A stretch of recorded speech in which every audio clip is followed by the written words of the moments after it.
Ce programme vous est présenté par la région Grand Est.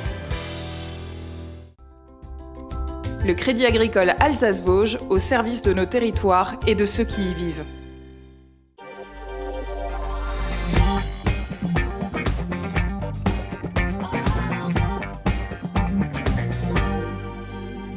Bonsoir à tous, bienvenue sur Alsace 20, vous regardez 24 heures en Alsace et ce soir on va parler d'amour et de dessin avec notre premier invité, Jack Corr. Il est illustrateur et va nous présenter son nouvel ouvrage, donc L'amour avec 200 auteurs et citations.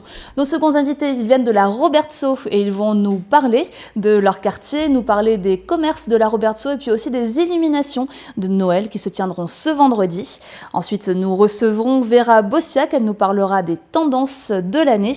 Cette semaine, la rose est à l'honneur. Et puis, en fin de cette émission, vous l'avez aperçu, Delphine Vespizer sera à Aspac pour nous parler des étoiles et d'astronomie. Mais tout de suite, c'est le JT. Il est présenté par Camille Roland.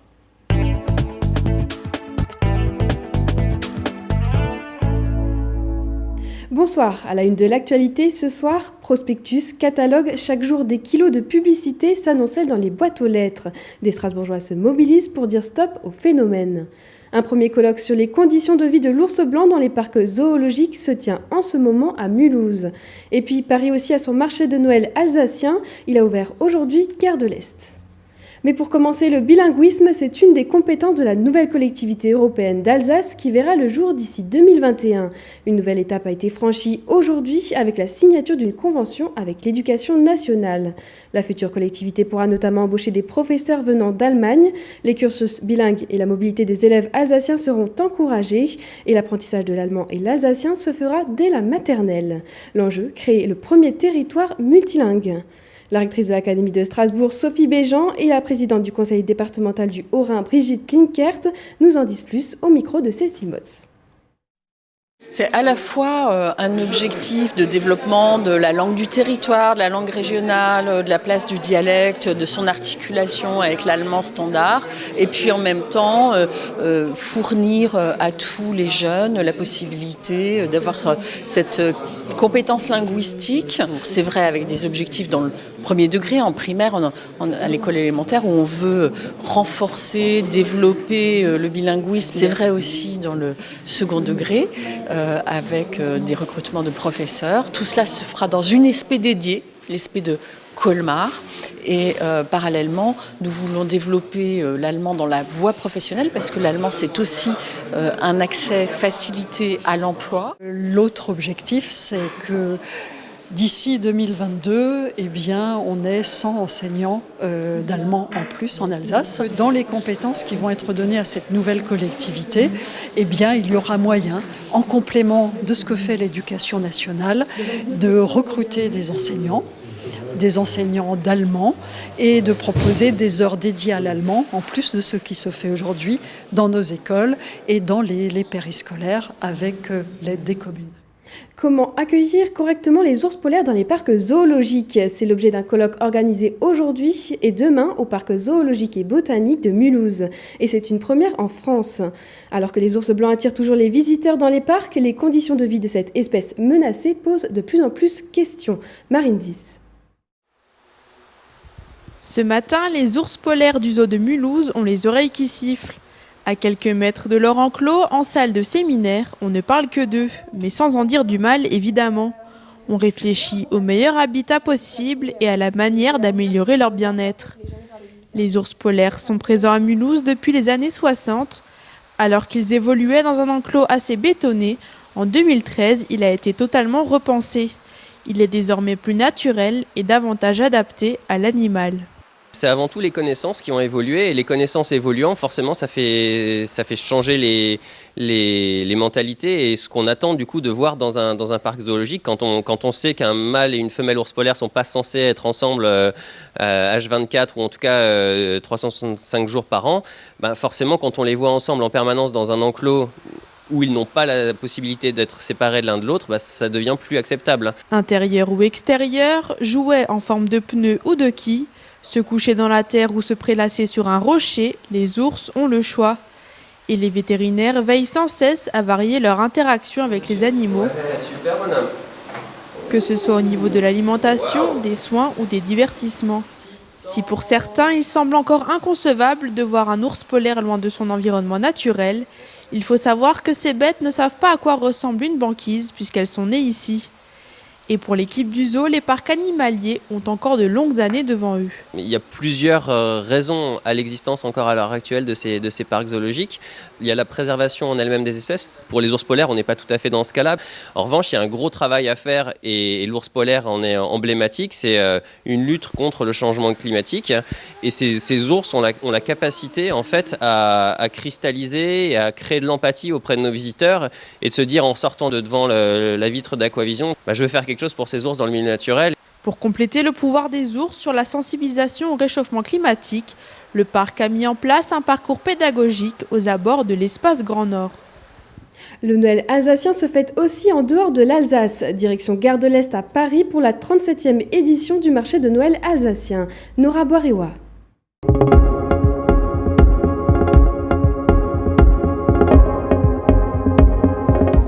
Brédeleux, Manneleux, décoration de Noël, tous les fondamentaux du marché de Noël alsacien sont là, sauf le vin chaud et le décor. Nous sommes ici sur le parvis de la Gare de l'Est à Paris et en ce premier jour, les allées étaient déjà bien remplies de nombreux curieux. J'aime beaucoup cette ambiance et ça me donne envie d'aller même visiter l'Alsace. Choucroute, les choucroutes de rave.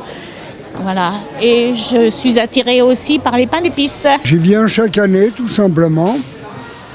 Et comme j'ai des amis commerçants, je viens les saluer, tout simplement. J'aime bien venir me fournir en charcuterie, fromage et autres victuailles d'Alsace. Une quinzaine d'artisans proposent leur tradition gourmande. Certains exposants sont présents depuis plusieurs années. Pour la brasserie Saint-Louis, c'est une première. La bière étant un acteur principal pour accompagner la choucroute. Voilà la raison de notre présence ici. Je pense que chaque marché est sympathique, mais celui-ci particulièrement, donc il y a une bonne ambiance, on est bien reçus par les Parisiens. Ça fait 30 ans qu'on tient à venir et on a aussi la chance d'avoir nos clients qui viennent nous voir en Alsace. Ici, c'est un juste retour, on est franchement attendu. Le marché alsacien de la Gare de l'Est est le plus ancien marché de Noël alsacien hors de sa région. Cette année, c'est déjà sa 37e édition. C'est comme une performance, sachant qu'il y a eu de gros travaux pour l'arrivée du TGV. Il faut savoir qu'il y avait d'autres régions qui animaient la Gare de l'Est. Il n'y avait pas que nous, tout le monde a abandonné, sauf l'Alsace. L'Alsace fête ici Noël encore jusqu'au 21 décembre. En fonction des jours, entre 2000 et 3000 personnes sont attendues. RGDS, partenaire des Alsaciens qui s'engagent. Et on finit avec notre long format du jour. 30 kilos de publicité sont déposés chaque année par boîte aux lettres, autant de kilos en trop pour certains Strasbourgeois. Récemment, 3 associations ont créé une page Facebook pour dénoncer les dépôts sauvages de brochures et le non-respect des stop pubs affichés sur les boîtes aux lettres. Entre rassemblements et dépôts de plaintes contre des enseignes, elles luttent contre l'invasion publicitaire. Un reportage de Adrien Laby.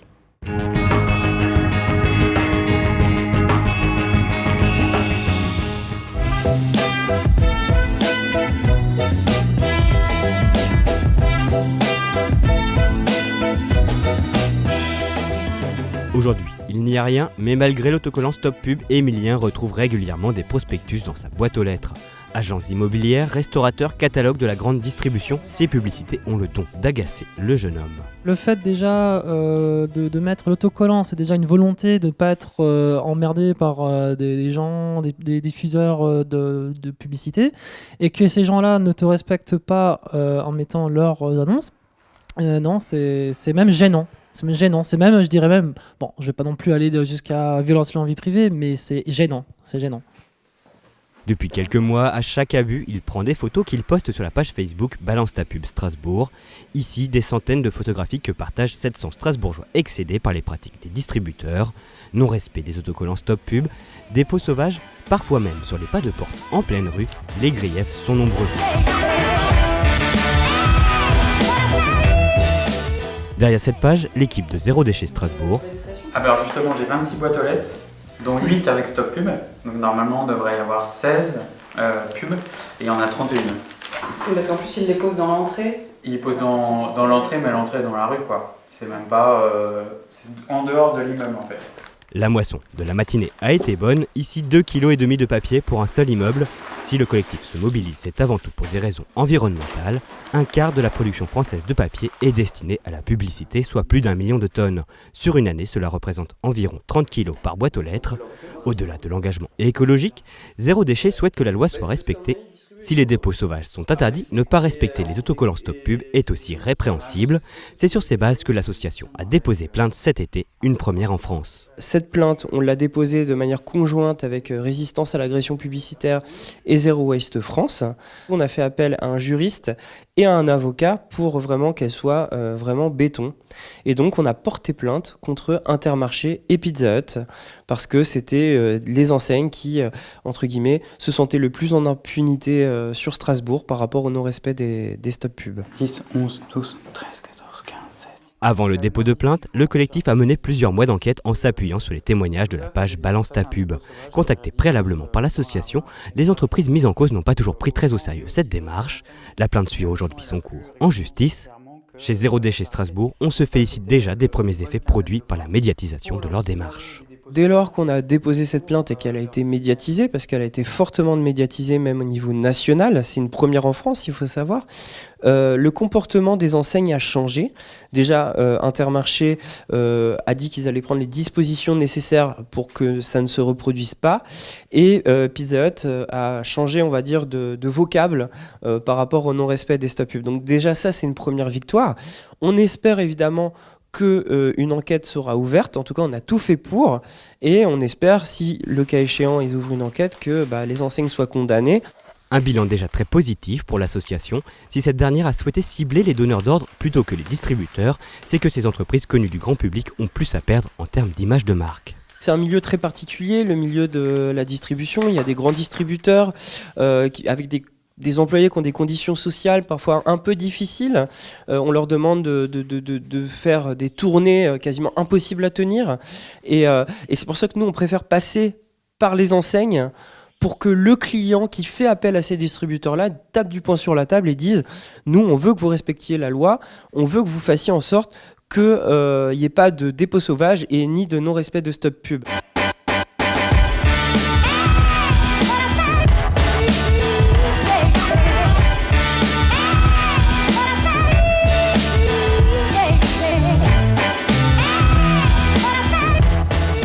Nouvelle action de Zéro Déchet et résistance à l'agression publicitaire, on retrouve les militants anti-pub samedi dernier en plein cœur de Strasbourg.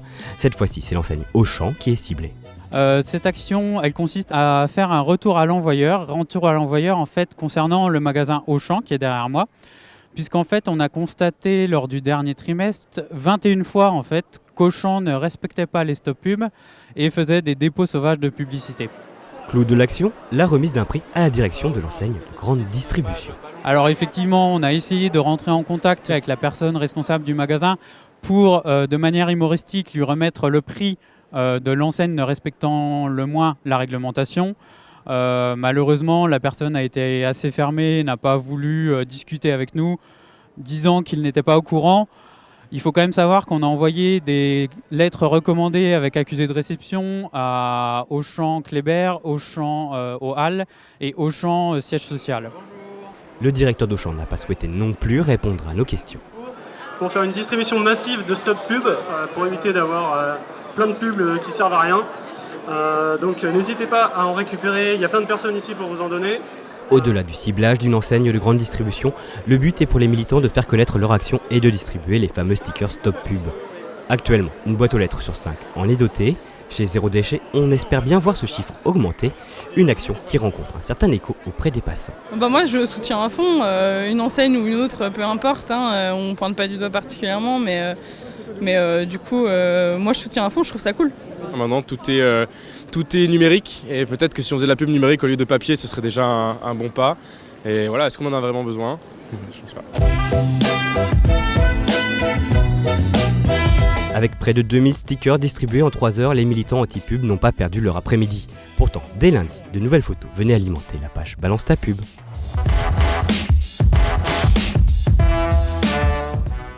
Et tout de suite, l'image du jour d'Oliviane. Enfin, un plus large choix de radios en Alsace qui souffre d'un déficit en fréquence FM en raison de la proximité de l'Allemagne. La radio DAB+, est arrivée aujourd'hui à Strasbourg, Colmar et Mulhouse. Certes, ces récepteurs numériques sont encore rares, mais ils devraient se multiplier rapidement. Vous allez donc pouvoir découvrir des stations comme Radio Pitchoun pour les 4-12 ans, la radio catholique Radio Maria France, TSF Jazz, Capsao, la radio latino ou encore Swig qui mise sur le hip-hop. Merci Camille, on vous retrouve demain. Et tout de suite, on accueille nos invités ce soir. Vera, merci d'être avec nous, bonsoir. Votre invitée, Caroline Eckendorfer de la boutique Au nom de la rose. Donc, comme on peut le deviner, nous allons parler rose et puis nous parlerons d'amour avec Jack Corr. Vous êtes illustrateur et vous allez nous parler de ce livre, L'amour en 200 citations. Tout ça, c'est après la météo de Sada Ribert. Voici la météo avec Velmin Froid. Velmin Froid au minéral naturel.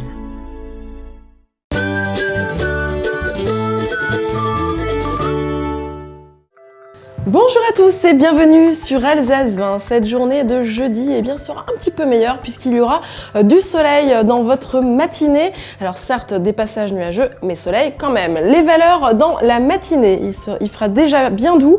9 degrés ce sera du côté de Bouxwiller en passant par Strasbourg ou encore Mannheim. 10 degrés ce sera à Wissembourg, Mulhouse, Bâle ou encore du sud jusqu'au centre de la région du Bade-Wurtemberg.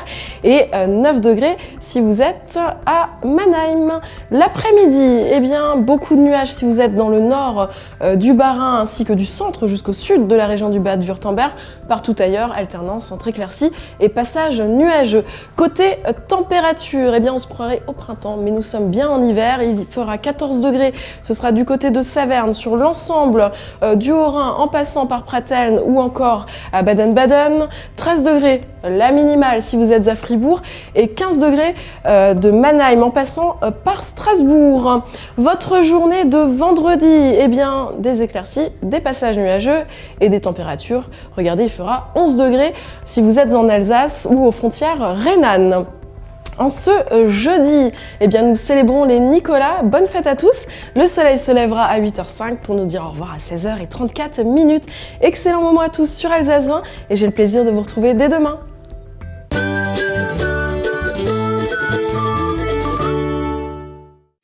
C'était la météo avec Velmin Froid.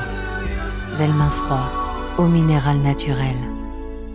Et notre premier invité ce soir est Jack Corr, il est illustrateur et il va nous parler de son nouvel ouvrage, L'amour, par 200 auteurs. Alors, pourquoi l'amour ? Pourquoi l'amour ? Parce que l'amour c'est quelque chose qui est universel et on est tous légitimes pour parler d'amour. Alors il y a 200 citations donc, que vous avez illustrées. Comment s'est fait d'abord le choix de ces citations ? Alors, ce ne sont pas des citations, ce sont des textes qui ont été écrits spécialement pour ce livre. En fait, moi j'ai posé la question à des gens autour de moi, des gens dans le monde du livre, mais pas seulement, de me donner leur définition de l'amour c'est, avec la seule obligation de commencer sa phrase ou son petit texte par « l'amour c'est ». Et alors, il y en a une particulièrement qui vous a marqué ? Ouais, alors c'est celle de mon ami Philippe Mater, qui est le dessinateur de Minilou. Lui, il a trouvé une formule assez lapidaire qui commence par l'amour c'est chiant, sauf quand c'est réciproque. Je trouve ça tellement juste. Et vous l'avez illustrée comment, celle-là ? Oh là, je ne sais plus. Il y en a beaucoup. Il y en a beaucoup, oui. Justement, alors vous avez eu ces textes, ensuite vous les avez illustrés. Comment s'est passé le travail ? D'abord, moi j'ai une trentaine. Dans ce livre, il y a à peu près 35 personnes à qui j'ai demandé en direct. Et puis ensuite, c'est une espèce de chaîne qui a fait boule de neige. C'est-à-dire que moi j'ai demandé à une personne, qui a demandé à une autre, qui a demandé à une autre. Donc, et à la fin, on s'est arrêté à 200 parce que ça aurait pu continuer encore très très longtemps. Et comment illustre-t-on l'amour ? En s'appuyant sur les mots des autres. Quand c'est les mots des autres, c'est moins compliqué en fait. Ça permet de... moi j'ai pris un plaisir immense à illustrer les mots des autres parce que ça a emmené mes dessins dans des contrées, dans des chemins que j'aurais pas pris moi-même, et j'ai pris le parti de réfléchir le moins possible. Je me suis imprégné des textes, j'ai lu, relu, et puis je me suis jeté sur le dessin, et puis je me suis laissé entre guillemets faire par... c'était finalement très, très facile pour moi. Vous êtes un ancien instituteur, vous avez longtemps dessiné l'école justement, donc c'est un nouvel exercice, un exercice différent.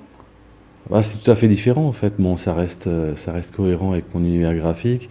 Il y a des enfants, même les adultes, même quand je dessine des adultes, ils ont un côté enfantin et le dessin reste toujours simple et facile d'accès et je crois assez lisible.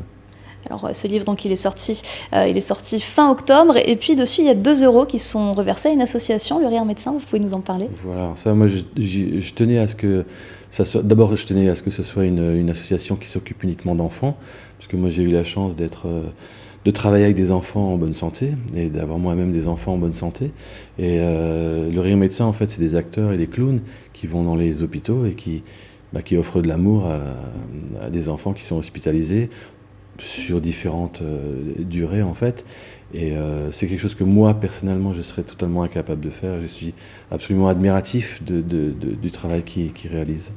Alors voilà, donc le livre L'amour c'est par 200 auteurs, donc 200 définitions de l'amour. La vôtre, elle est dedans ou on peut la voir? La mienne est dedans, si, ouais, c'est rangé par ordre alphabétique. Voilà. Ok, donc si vous voulez la savoir, à découvrir dans ce livre. Merci beaucoup, Jack Corr.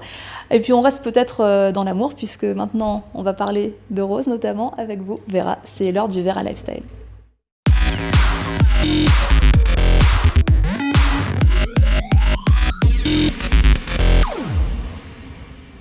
Bonsoir à tous. Alors aujourd'hui sur le plateau d'Alsace 20, on voit la vie en rose et on est en mode Flower Power avec donc Caroline qui est gérante de la boutique Au Nom de la Rose. C'est la boutique la plus jolie de Strasbourg. On voit plein de jolis pétales quand on y rentre.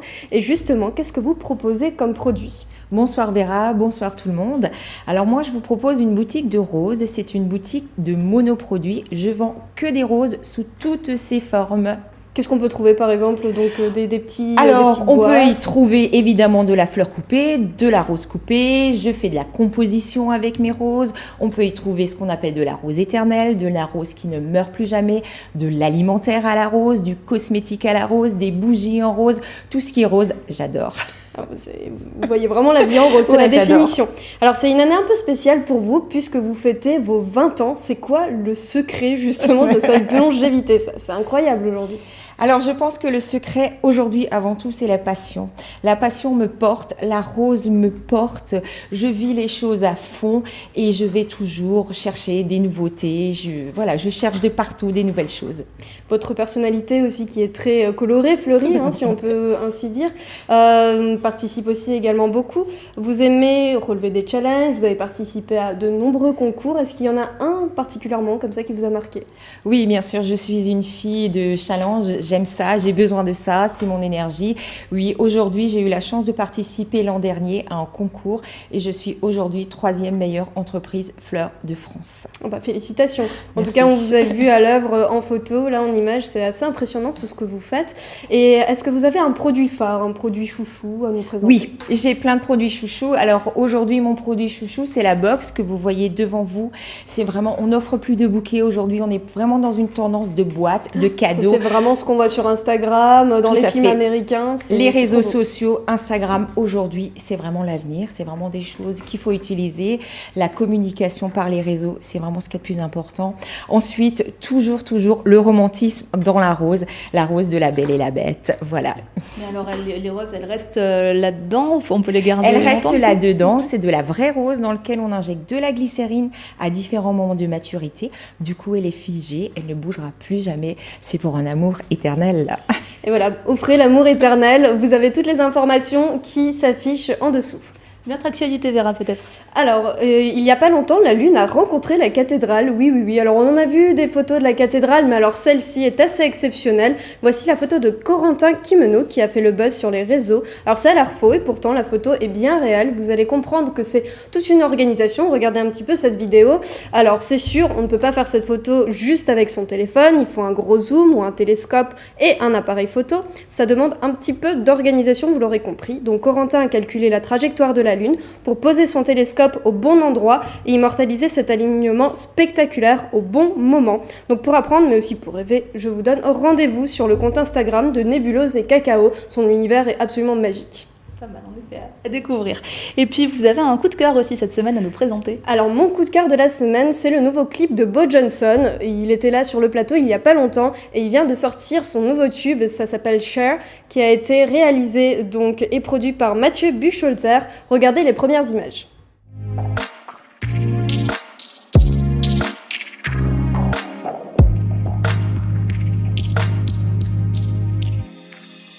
Can I please throw a song a little bright that makes me believe in a world that can be a fairy tale? I have enough peace where the wolf needs to cuddle and play with the lamb. Please live together. We are bright together and we smile together. Powerful together, beautiful. Alors là, on voit, il y a plusieurs dizaines d'artistes et d'influenceurs qui ont accompagné une centaine de gospel kids pour porter au plus haut les valeurs que sont le vivre ensemble, l'égalité et le partage. L'art est un vecteur de communication incroyable, c'est le message de Bo Johnson, parce que nous sommes tous les mêmes. Merci beaucoup Vera, beau message pour finir. Et merci à nos premiers invités ce soir, Jack Corr, donc, qui nous a parlé d'amour, c'est ce livre. Et puis Caroline Eckendorfer, vous nous avez aussi parlé d'amour éternel. En quelques mots, vous avez une définition, vous, de l'amour, du coup ? Une définition, c'est rester soi-même. Voilà, une belle définition. Merci beaucoup Vera. On se retrouve tous dans quelques instants avec nos autres invités de ce soir. Il s'agit d'Angélique Klein et d'Olivier Sandrin. Ils vont nous parler de la Robertso, de la nouvelle association de commerçants de la Robertso et des illuminations de Noël qui se tiendront à partir de vendredi. C'est à découvrir dans quelques instants.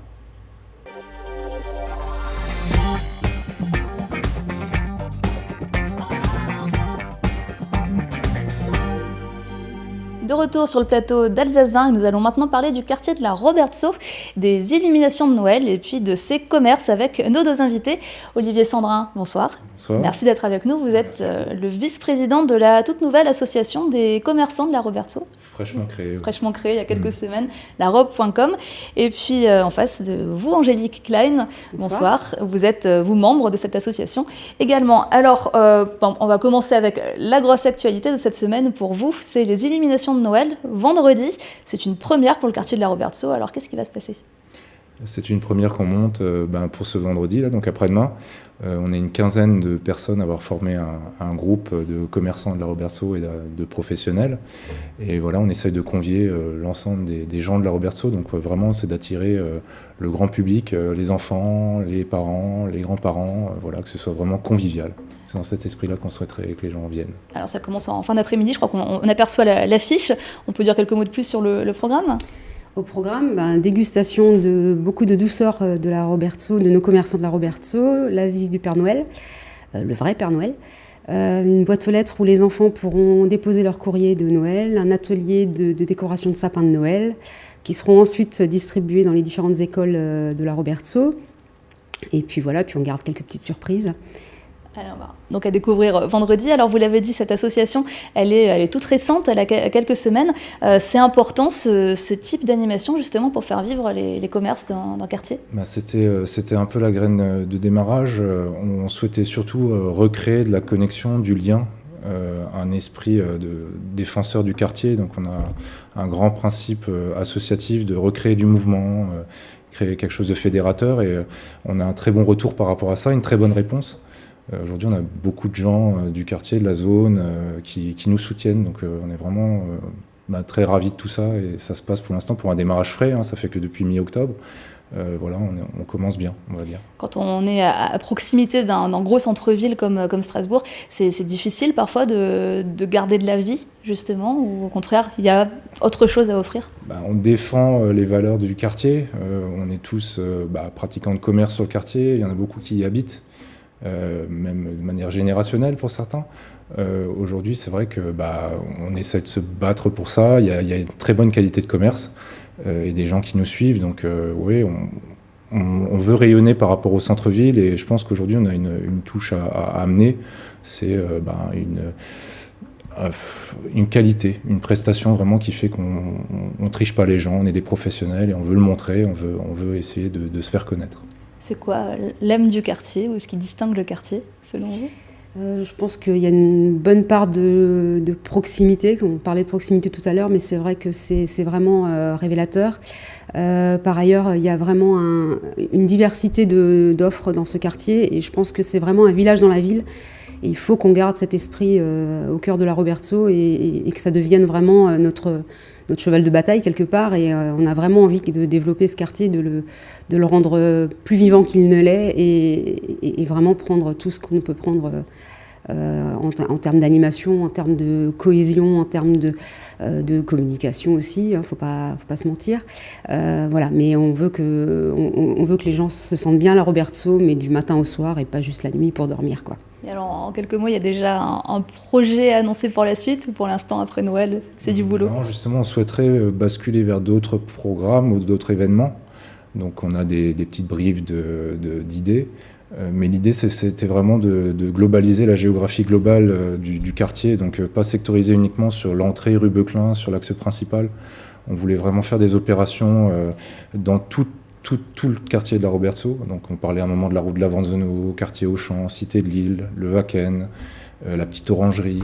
Voilà, donc on a pour l'instant des idées démarrantes pour ce genre de projet. Et on souhaite aussi faire des opérations aussi globales, c'est-à-dire à un moment faire une unité de commerçants, comme on représente une association, faire quelque chose plus de commun, donc dans l'esprit remise commune ou Black Friday ou des idées dans ce sens-là. Très bien, merci. En tout cas, donc la Robertso à découvrir ou à redécouvrir vendredi à l'occasion des illuminations de Noël. Merci d'avoir été avec nous. Dans un instant, le magazine Au cœur de l'Europe et l'entreprise de la semaine. Mais tout de suite, Delphine Vespizer vous emmène à Aspac parler d'astronomie. Très bonne soirée.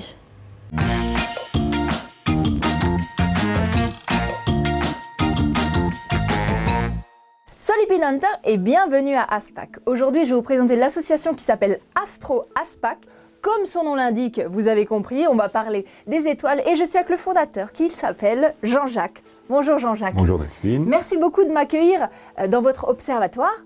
C'est très romantique comme endroit, comme ça, petite cabane et tout. Ouais. Et donc là, on peut voir les étoiles. Oui, enfin, faut peut-être faire quelque chose. Hein, parce que là, au niveau du toit, ça va. Alors, comment est-ce qu'on fait du coup pour faut faire un peu de muscu. Hein. Il faut pousser ça? Ouais. Allez. Allez-y. Ah oui, le toit il bouge, merveilleux. Alors attention, baissez-vous, on continue, on est bon. Ah, et en plus, il faut faire du sport. Waouh! Oh là là, génial! Et là, on a presque la tête dans les étoiles, ou du moins dans les nuages. Comment vous est venue cette passion? Je suis prof de maths à la retraite. Hein. Ok. Donc j'ai créé un club d'astronomie au collège. Et donc les élèves venaient le vendredi soir ici, avec un télescope acheté par le collège. Ensuite, j'ai ouvert le club à des adultes. Okay. Donc on a agrandi. Et donc depuis, maintenant, ça fait 15 ans qu'on se réunit avec les copains. Au début, on était 3, puis 5, et maintenant on est 13. Quoi. J'ai entendu du bruit en bas, je pense qu'ils sont déjà arrivés, non? Oui, je crois qu'ils sont là. Même. Allez, venez, on va faire leur rencontre.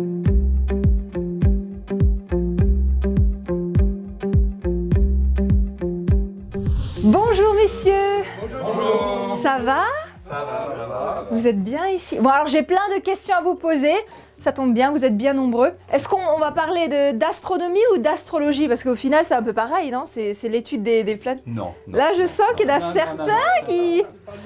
Dites-moi. La définition du dictionnaire, astronomie, c'est une science. Astrologie, c'est un art divinatoire. Donc rien à voir. Du tout dans la même chose. Il n'y a aucun lien. Il n'y a strictement aucun lien. Qu'est-ce qui vous plaît dans cette association? C'est surtout la convivialité et puis on est tous un petit peu des grands enfants, on regarde le ciel. Moi je suis venu ici, j'y connaissais pas grand-chose et depuis j'ai quand même appris pas mal de choses. Hein. Maintenant avec le matériel qui existe de nos jours, le télescope et tout ce qui est à portée de main, on peut se permettre de voir ce que les astronomes de dans le temps voyaient. Bonjour les enfants. Bonjour maîtresse. Bonjour. Bienvenue à votre tout premier cours Astro Aspac. Notre chère planète Terre va tourner, Jean-Pascal, autour du Soleil en combien de temps? 365 jours et 6 heures. La Lune va tourner autour de la Terre en combien de temps? 29 jours. 29 jours, c'est-à-dire ça s'appelle une lunaison. Une lunaison. Et c'est vrai qu'on peut dire qu'aujourd'hui, les gens ont moins tendance à regarder le ciel parce qu'ils sont pris par d'autres choses et aussi parce qu'il y a des lumières partout, on voit moins les étoiles. Bien évidemment, du temps de Sumer, donc il y a 4000 ans ou 4500 ans, le ciel était d'une noirceur, je ne veux pas dire une noirceur, ou d'une clarté plutôt. Enfin, je ne sais pas quel mot utiliser, c'est contradictoire, mais c'est intéressant. On voyait les étoiles. On voyait les étoiles. Aujourd'hui, dans les villes ou dans les agglomérations, dans les grandes agglomérations, on ne voit plus les étoiles. Mais quand vous voyez ou quand vous filmez une étoile filante, qui fait un vœu ici? Alors, ce qu'on aimerait, c'est arriver à photographier une étoile filante.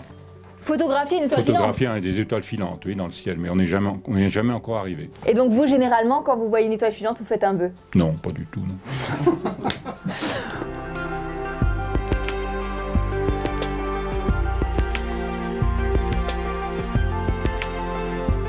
Alors pour moi, l'astronomie en fin de semaine, c'est beaucoup de sérénité quand on observe. Après une semaine de boulot, venir ici le vendredi soir, c'est une façon de se poser, d'être dans le calme et regarder les étoiles ou des planètes ou des étoiles filantes. On prend une autre mesure de notre place sur la Terre. On relativise. On relativise. Ouais, on relativise pas mal notre condition d'homme. Donc quand vous rentrez le vendredi soir, vous êtes différent. Ma femme est absolument heureuse. Et maintenant, la partie la plus intéressante avant de regarder encore un peu les étoiles, c'est de boire un coup et de manger un gâteau. C'est bien ça, non? Exactement. Ça, c'est très bien. Et puis après, on enchaînera avec la soupe à l'oignon. Nous, on le fait à l'envers. On est comme ça ici. En tout cas, les garçons, merci beaucoup de m'avoir fait partager votre passion. Et nous, on se dit, Moroscuet et à bientôt. Faut être très perfectionniste, peut-être. Est-ce que ce sont des qualités importantes pour faire partie d'une équipe comme la vôtre? Ok. Philippe, alors j'ai une petite question pour vous. Qu'est-ce qui vous plaît, vous, dans l'astrologie? Astronomie. Pardon, je vais le refaire. Oh, punaise, j'ai eu chaud. C'est pareil. Je peux répondre, je suis pas gêné.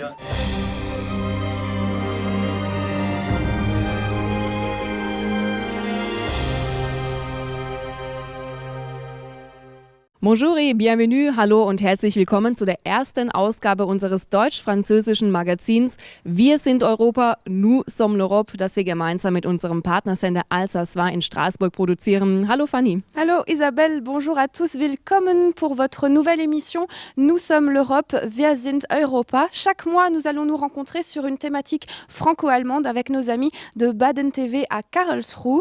Alors c'est en perspective des élections européennes et je laisse la parole à Isabelle. Merci bien. Genau, einmal im Monat wird es jetzt dieses Magazin geben, nämlich im Hinblick auf die Europawahlen im nächsten Jahr. Wir werden immer die deutschen und die französischen Seiten beleuchten, einmal die Gegensätze, aber auch die Gemeinsamkeiten.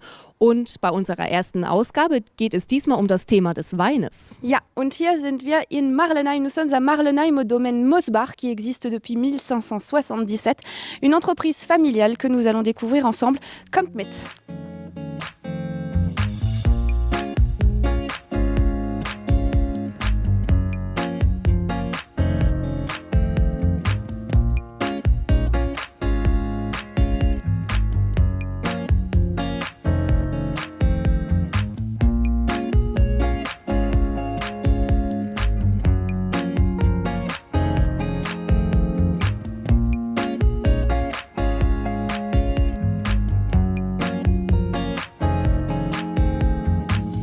Wir sind heute beim Weingut Mosbach in Marlenheim und wir werden jetzt mit Paul Mosbach sprechen und zwar einmal über die deutschen und über auch die französischen Weine. On s'intéresse aussi à la cuvée 2018 und wie das Weinjahr 2018 auch war. Tout à fait. Et donc la récolte est maintenant terminée. Wie war die Weinlese dieses Jahr? Comment était la récolte 2018?